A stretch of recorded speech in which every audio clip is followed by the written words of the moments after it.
These are my 5 favorite books of all time. These are books that I will never stop recommending to people. Firstly, let's talk about the first Law Trilogy, particularly the Before They're Hanged book. I think that this, in the first Law Trilogy, of the 3 books, Before They're Hanged is the pinnacle of what I've read by Joe Abercrombie. If you're unaware what the first Law Trilogy is, it's grimdark fantasy where we follow just a whole cast of characters. I think Joe Abercrombie is best with his characters and his character work. His characters seem very real. Funny thing about this book, this trilogy here is my least favorite character in fantasy ever is in these books, and then subsequently one of my favorite characters ever is also in these books. So you can see that Joe Abercrombie is very good with his characters. He makes you hate them, like them. He's just very, very good with his characters. So if you love character work, you love good characters in a grimdark setting, where they need to navigate this crappy world they're in, I highly recommend Joe Abercrombie's first Law Trilogy, particularly the second book. Finish the first book, get to the second one. Second book is peak. It is the best. Some of the best work I have read in this genre sphere. Next, we got Murderbot by Martha Wells. This is another book that I absolutely love. There's a series of novellas, but there are some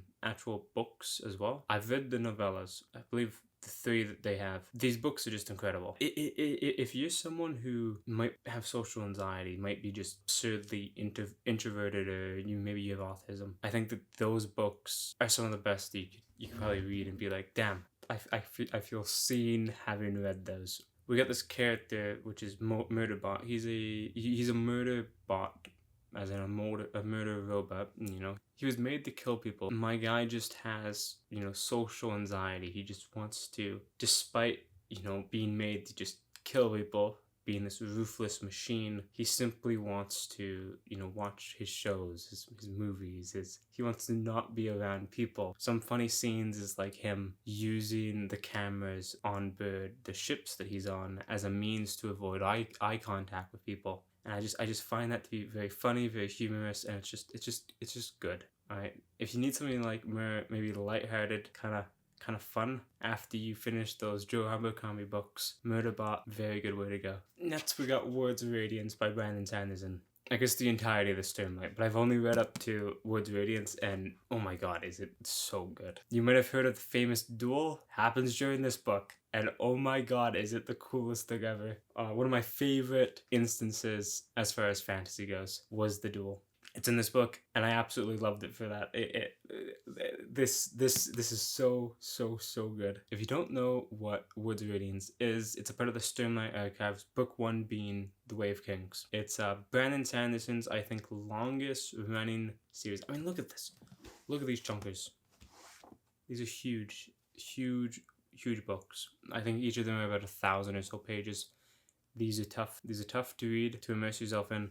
But once you kind of do, easiest thing in the world to read. Like Joe Abercrombie, Brandon Sanderson is extremely good at writing characters, and that's what this is. The Way of Kings, the book for this, and then Words of Radiance, very character-driven stories, and those are the kind of stories that I love. I love character-driven stories. If you do too, pick these up. Pick up the first book, pick up the second book. They're big, but they're very good. I know that they can be intimidating. Read them anyways. The Stormlight Archives, we just follow, it's very high fantasy. It's not as dark as Joe Abercrombie's writing. Brandon Sanderson is much more the high fantasy heroes always win sort of thing, and despite that, it's so good. Read these. Next is 100 Years of Solitude by Gabriel, García, Márquez. I hope I didn't butcher that, but I can't remember when I read this. I feel like I might have read it 2 years ago, maybe 3 years ago. This book is very good. Like, despite having only read it once, 3 years ago, maybe 2 years ago, I recall this book, I feel like 1-to-1. It's just such a good book. It's such a compelling story. It's such a, I don't know, what I got from reading this book, before I even, I guess, discuss what the book even is about. What I got from it is I got this understanding that life is very finite, and simply this book should have expressed that in a manner that was very poetic and very beautiful, and I love that. This book is about the Buendia family. So we start off with 2 characters. We start off with the husband and the wife. They have a kid, right? And then that kid goes off, gets its own wife. They have kids, and then they have kids, and then they have kids. So it's just it's one of those generational stories where you sort of just follow the kids of your main kids, and you go down the generations. Without saying too much, like having done that, having gone through generations of people, seeing them, take their actions, fall in love, do all these things, go on these adventures through generations is just, I don't know. What I got was this. Life is finite, go do your thing. This is such a good book. Read it. I want to reread this. This is definitely a book that I will be rereading. Yeah, I love this book. Very good. Lastly, we got The Count of Monte Cristo by Alexandre Dumas. I read this book to death. I spilled coffee on it. A page was turned out of it. Look at the back of this. I read this book twice. It's a big one. It's a classic by Dumas here. But oh my god, is it the most readable book in the world? Like it's this many pages. It's a classic, but yet it is so readable. And so I urge everyone to read this book. This is my favorite book of literal all time. The best book I've ever read in my life so far.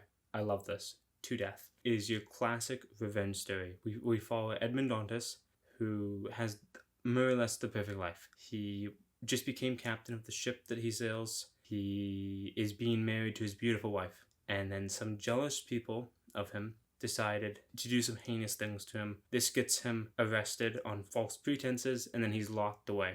He's locked away for many years, gets out, and that's when the revenge story starts. It is a classic revenge story, and it is incredible. It's so readable despite it being a classic and despite it being that long. It is, I think this is 1,000 or so pages. It is the most readable book ever. This will pull you out of any reading slump, I swear. Though it would also put you back in a slump. What it did to me is I read it, I believe a year and a half ago. And I read it to get out of a slump. Like this was my getting out of a slump book. And then it put me in a 3-month-long slump. So do that what you will. But this book is absolutely phenomenal. I want to read more by Alexandre Dumas. But I think that this is hands down my favorite book of all time. Read it if you ever get the chance. It is amazing.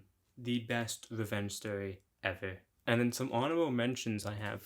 Vicious by V.E. Schwab and Warbreaker by Sanderson. If you say you're not comfortable with having read, wanting to read all of Way of Kings, 1,000 pages, and then reading Words Radiance, another 1,000 pages, just to find out why I love Words Radiance so much, you could also just read this. Not putting them on the same level, but my god, do I love this book as well. Warbreaker, Sanderson. It's a very short book. Very short. It's a standalone, but man, is it good. I think the magic system in here is still my favorite magic system ever. I think the way Sanderson goes about the magic in this word is absolutely amazing. And simply read it for that. That's, again, Vicious V.E. Schwab. I read this book very, very recently, but I think it's an honorable mention because I just love this book a lot. I immediately, after having read this book, read Vengeful as well. And Vengeful wasn't as good.